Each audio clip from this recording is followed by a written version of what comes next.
I want to talk about data. I want to talk about these connective technologies and the data they were producing.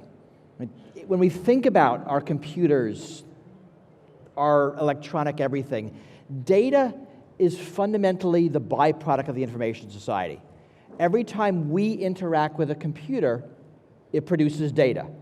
Whether we're browsing the internet, or carrying a cell phone, or making a purchase, or interacting with any of the Internet of Things devices in our world, everything we do produces data. And this data is increasingly stored and increasingly used. And this is really Moore's law in operation. The cost of data storage drops to free, the cost of data processing drops to free, and things that we used to save, so we used to throw away, now we save. Now, if you've been using email as long as I have, you remember this. It used to be I would carefully curate my email, throw away not important things, put things in lots of folders. That stopped in 2006. After 2006, all my email was in one place, because for me, for email, in 2006, search became cheaper than sort.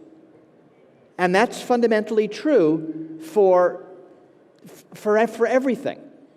It's easier to save everything than to figure out what to save. That's fundamentally the promise of big data. Save it all, you'll figure out later. Right? And our uses of this data has changed. We used to use data to remember the past. For history, we'd have contracts, so we'd look at what we said, what we agreed to. Now we use data to try to predict the future. We have a different use of our data. And this data is fundamentally surveillance data. Right? A lot of it's metadata, which is data about data. Data the system needs to operate. So if you think of an email, the content is the email message, the metadata is the from line, the to line, the date and time. We can argue about the subject. For a cell phone call, the data is the conversation we're having. The metadata is my name, my number, your number, our locations, how long the call lasted. And this metadata is fundamentally surveillance data. And you can understand this by thinking in terms of a story. Imagine I hired a private investigator to spy on somebody. That investigator would put a bug in the person's home and office and car, tap his telephone, and I would get a list of conversations. That's the data. And imagine I took that same private investigator and asked him to put that person under surveillance. I would get a different report. A report of where he went, who he spoke to, what he looked at, what he purchased. That's all surveillance data. This metadata that we're producing as we go through our lives is fundamentally surveillance data. And we are living in the golden age of surveillance because this data is collected about us all the time. Right? My phone knows I'm here. Our phones all know we're here. My phone knows when I landed. It'll know when I take off. Right? That location data is necessary, or the phone's not going to ring when my wife calls. But that's also surveillance data. And this ubiquitous data makes surveillance very different. So it's incidental. It's a byproduct of these technologies we use. It's covert. We don't see it. When you browse the internet, you don't see the hundreds of companies that are tracking you, that are watching every site you visit. It happens in the background. It's hard to opt out of. I can't not carry a cell phone. I can't not have an email address, not have a credit card. And I can't be a fully functioning adult in this world without those things. I mean, I personally don't use Gmail because I don't want Google storing my email. But last time I checked, Google has about 60% of my email, because while I don't use Gmail, you all do. I can't opt out. And it's ubiquitous. It happens to us all the time, wherever we are. Now, this data is being collected and used by corporations. But fundamentally, surveillance is the business model of the internet. We've built systems that spy on people in exchange for services. This is why Gmail is free. This is why Facebook is free. Right? I mean, you have to remember that, in these systems, you are the product. You're the product that's sold to the advertisers. There's a lot of historical reasons why we did this. Right? When we built the internet originally, there was no obvious way to charge for things. The ethos was free. So we built an advertising model on top of the internet.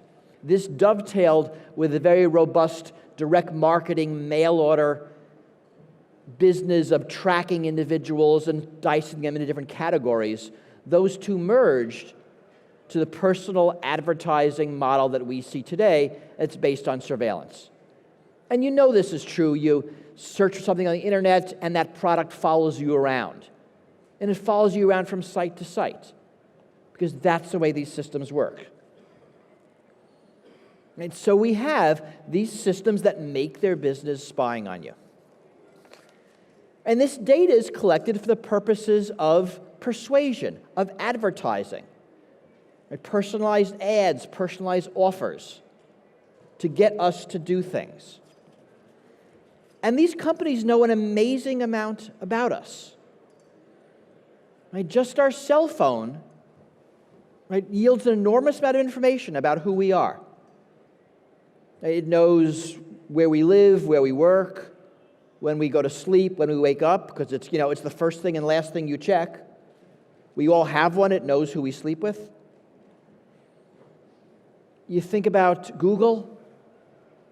No one ever lies to their search engine. I used to say that Google knows more about me than my wife does. Now, that's certainly true, but Google knows more about me than I do, because Google remembers it better. Right? Think of who might know that we are here. Certainly the cell phone companies. If we use Google Maps to get here, they know we're here. Any other smartphone apps. If we took an Uber to get here, we used a credit card here, we used an ATM machine here. Right? All of these systems peg us here. And in databases, we're here. And government surveillance has largely piggybacked on these capabilities. Right? When you read the NSA documents, the NSA uses these capabilities, these corporate capabilities, to spy on people. They use cookies, they use browser history, purchasing history, all of these things. And this lets governments get away with a level of surveillance we might never allow otherwise. I don't think we would ever let the government demand that we carry tracking devices with us 24/7. Yet we happily put these things in our pockets every morning. Or if we're told we have to alert the police when we make a new friend. We don't. We just alert Facebook. Or that we have to leave a copy of our correspondence with the authorities. We leave a copy with Google. And we do this because that's the way the technologies work. And what we're seeing here is a public-private surveillance partnership. Corporations leveraging government data, governments leveraging corporate data. There's a lot of back and forth. And of course, this data has less legal uses as well. We're seeing a large rise in what we're calling doxing, which are individuals and countries stealing data and publishing it. And this ranges from a lone hacker that hacked a Panamanian law firm, published all their documents, North Korean government attacking Sony, or we saw against the Democratic National Committee, climate change researchers, royals in the UK. Again and again, we're seeing this data being used to embarrass, to influence, and of course it's being stolen by criminals as well. Because the data is valuable. It's valuable for impersonation, for fraud. It's valuable for theft. Right? Buying and selling our data on the black market is a surprisingly big business. You can make money selling logins, selling credit card numbers, selling credentials. It matters for reasons of political liberty and justice.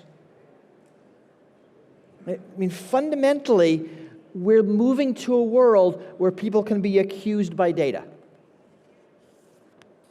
And data quality matters here.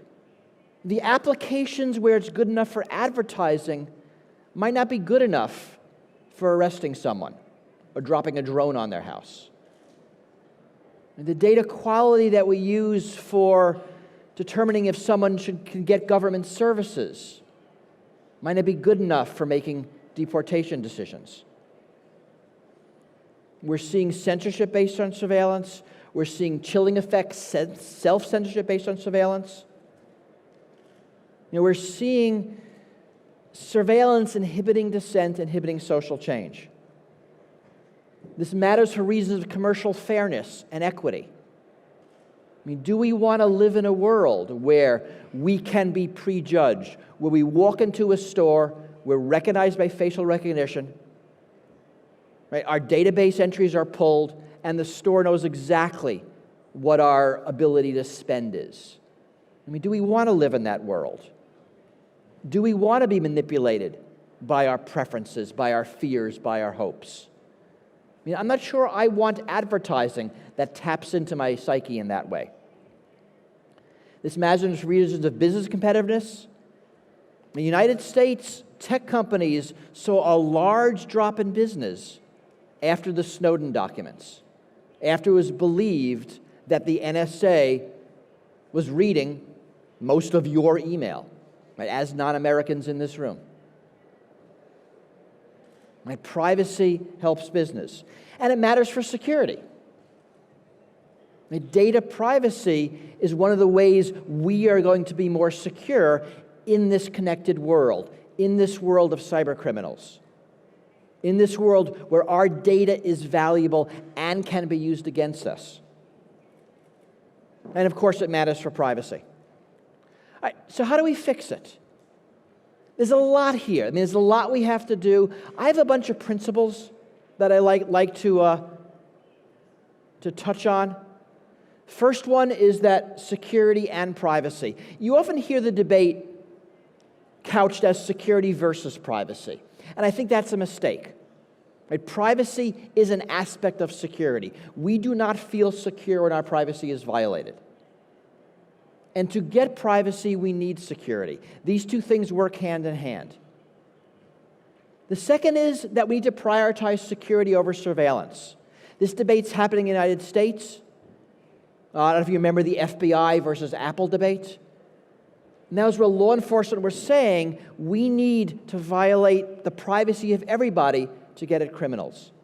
And I think this is a long-term mistake. As these technologies move into our governments, into our critical infrastructures, we need the security. I mean, I worry about the security of President Trump's cell phone because it's in situations where that security matters. And we can't prioritize surveillance over it. The third is transparency, echoing what we heard in the last speaker. One of the ways we will navigate this complex world of data is by knowing what's going on. That the more what corporations are doing, what governments are doing is transparent, the more we can understand what's happening and help steer this.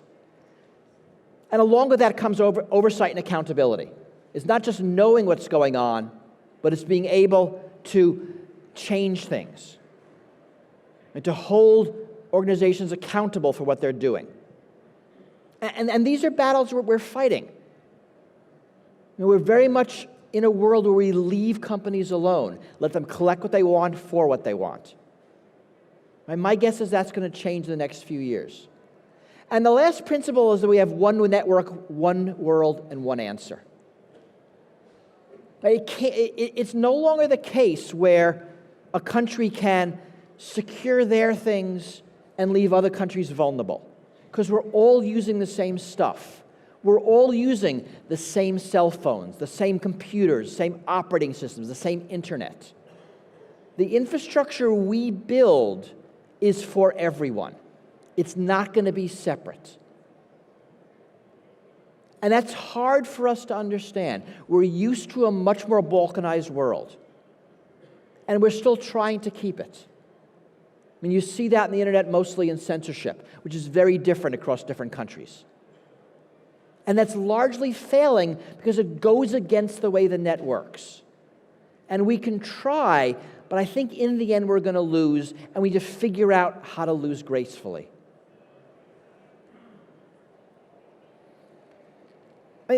There's a lot of different solutions.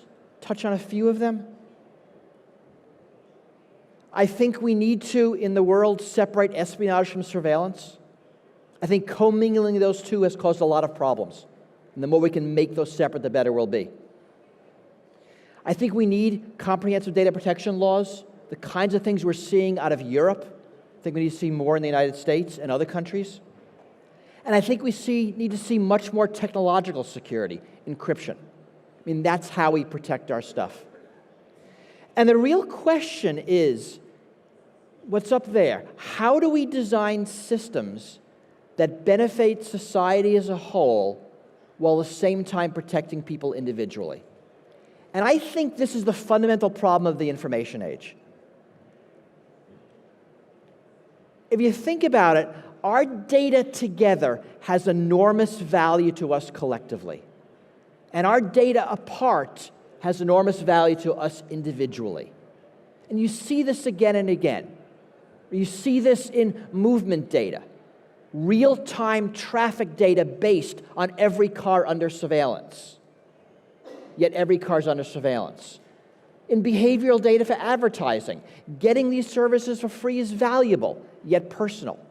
We see it in government surveillance. Governments need to be able to solve crimes.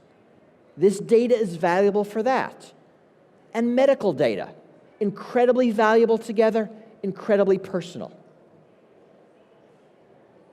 I mean, I started by saying that data is a byproduct of the information society. I think it's really the pollution problem of our age.